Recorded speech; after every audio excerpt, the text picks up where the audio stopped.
사랑하는 기쁨의 교회 성도 여러분, 안녕하세요. 오늘은 다 같이 우리 호세아서 7장의 말씀을 함께 묵상하도록 하겠습니다. 1절부터 7절까지의 말씀을 읽습니다.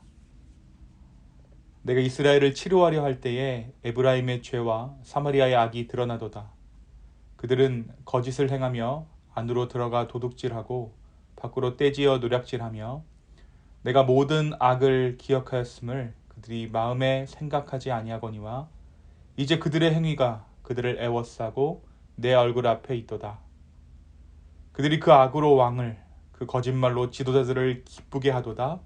그들은 다 가늠하는 자라.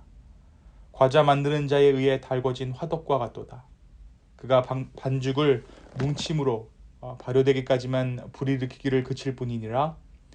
우리 왕의 날에 지도자들은 술의 뜨거움으로 병이 나며 왕은 오만한 자들과 더불어 악수하는도다.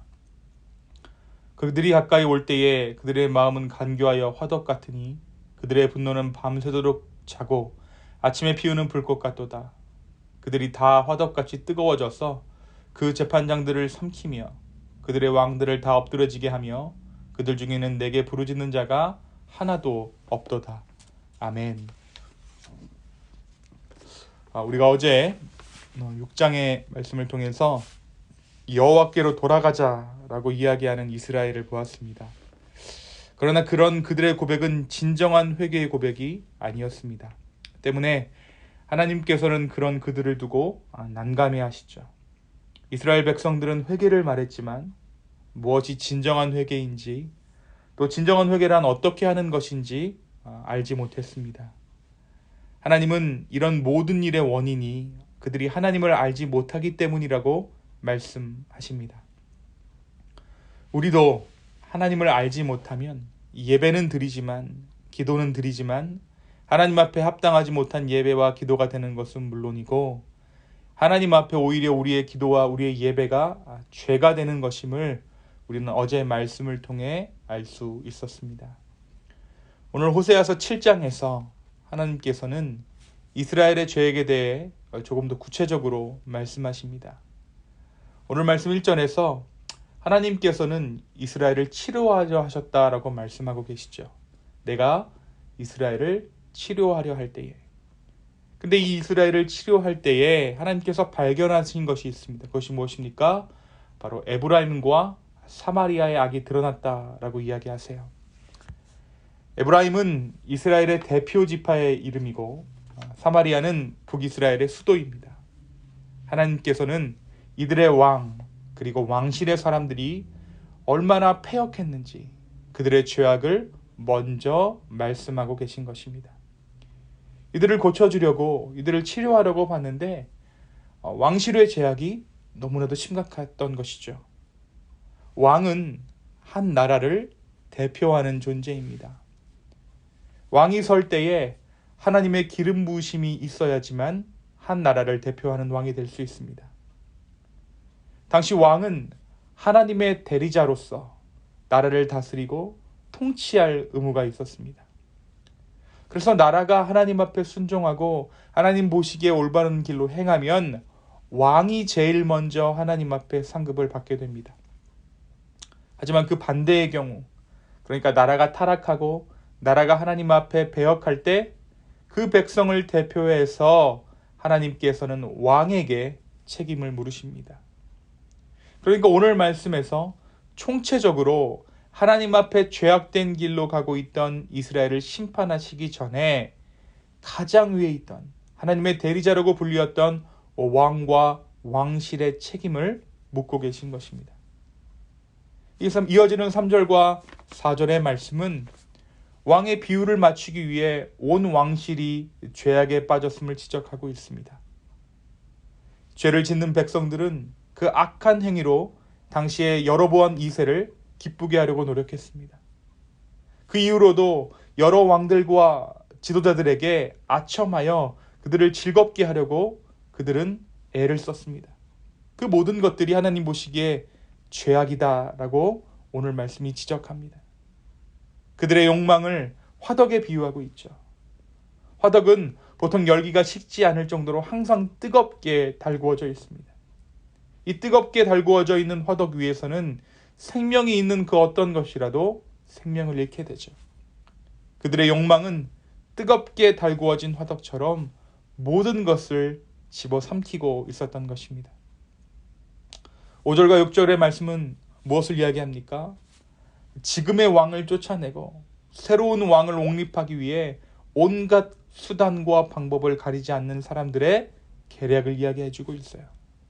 욕망에 눈이 먼 사람들, 벌겋게 달구어진 화덕과 같이 자신의 욕망을 위해 모든 것을 행하는 자들, 바로 하나님께서는 그런 그들의 죄악을 지적하고 계신 것입니다. 이 북이스라엘은 수많은 쿠데타와 반역으로 왕의 가문이 몇 번이나 바뀌었습니다. 악한 마음으로 자신의 욕심을 채우기 위해 왕 가까이 접근하는 사람들을 앞서 등장했던 그 화덕에 비유하고 있는 것이죠. 그런데 더 큰 문제가 있습니다. 우리 7절의 말씀에 보니까 그들의 왕들을 더 엎드러지게 하며 그들 중에는 내게 부르짖는 자가 하나도 없도다. 이러한 상황을 눈앞에 두고 자신의 욕망에 눈이 가리워져서 하나님 앞에 기도하는 자가 하나도 없었다라는 사실입니다. 이 문제를 두고 잘못되었다라고 하나님 앞에 호소하며 하나님 앞에 회개하는 자들이 북이스라엘 가운데 아무도 남아있지 않았습니다. 그런데 여러분, 이 이스라엘이 기도하지 않았던 것이 아닙니다. 그들의 성전은 여전히 사람들로 가득했고 하나님 앞에 번제를 비롯한 제사들이 드려지고 있었습니다. 그런데 하나님은 이러한 기도들을 기도로 인정하지 않고 계세요. 기도의 목적과 기도의 방향이 하나님을 향한 것이 아니었기 때문입니다. 사랑하는 성도 여러분, 우리는 뜨거운 것을 원하죠. 성령의 불도 뜨겁게 우리에게 임하기를 소망합니다. 그러나 그렇게 뜨겁게 임한 불이 우리의 욕망을 위해 사용된다면 그 끝은 반드시 사망의 열매를 면할 수 없을 것입니다. 나의 열정, 나의 뜨거움들은 하나님 안에서 다루어져야 합니다. 나의 욕심과 나의 욕망은 하나님 안에서 십자가 앞에서 다루어져야 합니다. 오늘 저는 이 호세아서 7장의 말씀을 보면서 바로 이 말씀이 교회 밖에 있는 사람들이 아닌 교회를 향한 하나님의 말씀을 깨닫게 되었습니다. 하나님께서 왕과 왕실에게 가장 먼저 그들의 죄의 대가를 물으셨다는 사실은 바로 이 땅, 소위 이야기하는 세상의 타락과 세상의 죄악에 대한 책임이 교회에 있다는 것입니다. 왕 같은 제사장들이 있는 그곳, 성도들에게 하나님께서는 이 땅의 죄악의 책임을 물으실 것입니다.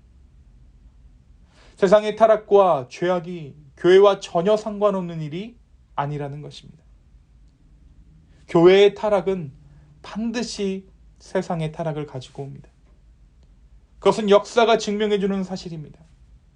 마지막 때에 세상이 약해서 교회가 물드는 것이 아니라 교회가 타락해 가기에 이 세상이 정신을 차리지 못하고 있다는 것이 성경적으로 세상의 죄악을 바라보는 눈입니다.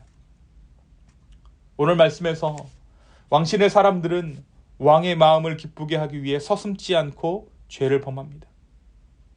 왕의 마음을 기쁘게 하는 것이 그들에게 이익이 되기 때문이고 그들의 욕망을 채워주기 때문입니다. 오늘날 교회가 누구의 마음을 기쁘게 하고 있는지 생각해 볼 대목입니다. 목회자는 목회자의 마음을 기쁘게 하기에 여념이 없고 성도들은 성도들대로 그렇게 행하고 있지는 않습니까? 하나님 이외의 다른 것들의 만족함을 채우려고 노력하는 것이 교회가 되고 있지는 않습니까? 사랑하는 성도 여러분, 오늘 이 말씀을 우리의 말씀으로 받아 하나님 앞에 진정으로 회개하는 저와 여러분 되기를 소망합니다. 오늘 말씀에서 이스라엘 상황이 더욱 안타까운 사실은 심판이 임박한 이스라엘 안에서 기도하는 자가 아무도 없었다라는 사실입니다. 물론 그들은 기도했습니다. 개인의 부귀영화를 위해 기도했습니다. 그들은 예배했습니다. 개인의 욕망을 위해 만족을 채우기 위해 예배했습니다. 우리가 창세기 말씀에 보면 소돔과 고모라 이야기가 등장하죠. 롯이 살고 있던 소돔의 땅에 구원을 위해서 아브라함이 기도합니다. 이 아브라함이 기도할 때 아브라함의 요청이 무엇이었습니까? 아브라함의 요청은 그 땅에 의인 5이 있다면 그 땅을 구원해 달라는 요청이었습니다. 그런데 그 소돔에 의인이 없었습니다.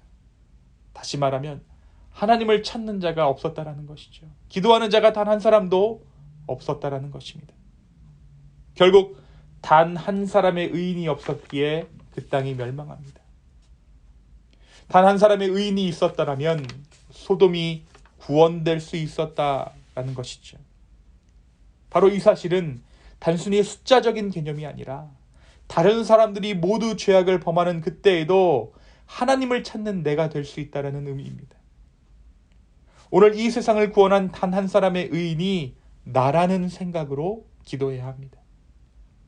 나의 유익, 나의 욕망을 거두어내고 온전히 하나님의 마음을 구하며 하나님 앞에 나아갈 수 있는 이 마지막 때에 복된 성도 되기를 예수님의 이름으로 축원합니다. 내가 꿈꾸는 것은 무엇입니까? 내가 욕망하는 것은 무엇입니까? 오늘 이 하루를 살면서 내가 무엇 때문에 살고 있는지, 무엇을 원하며 살고 있는지, 무엇을 간구하며 살고 있는지 냉정하게 바라볼 수 있도록 하나님께 간구하는 저와 여러분 되기를 예수님의 이름으로 축원합니다. 이 시간 함께 기도하겠습니다. 주여, 교회에 복음을 주셨습니다. 그래서 이 마지막 때에 이 세상에 대한 타락의 책임을 우리가 지고 있음을 주여 우리가 인정합니다. 주여, 우리를 긍휼히 여겨 주십시오. 우리의 죄악을 주여 묵과하지 마시고 십자가 앞에서 우리의 죄악들을 회개하오니 성령님, 우리를 용서하여 주시옵소서. 아버지, 우리가 왜 살고 있는지, 무엇을 위해 살고 있는지, 어디를 향해 나아가고 있는지 오늘 하루의 삶을 통해 우리에게 가르쳐 주시고 우리 안에 있는 헛된 욕망들을 거두어 주시옵소서. 감사합니다. 이 모든 말씀 살아서 역사하시는 예수님의 이름으로 기도하였습니다. 아멘.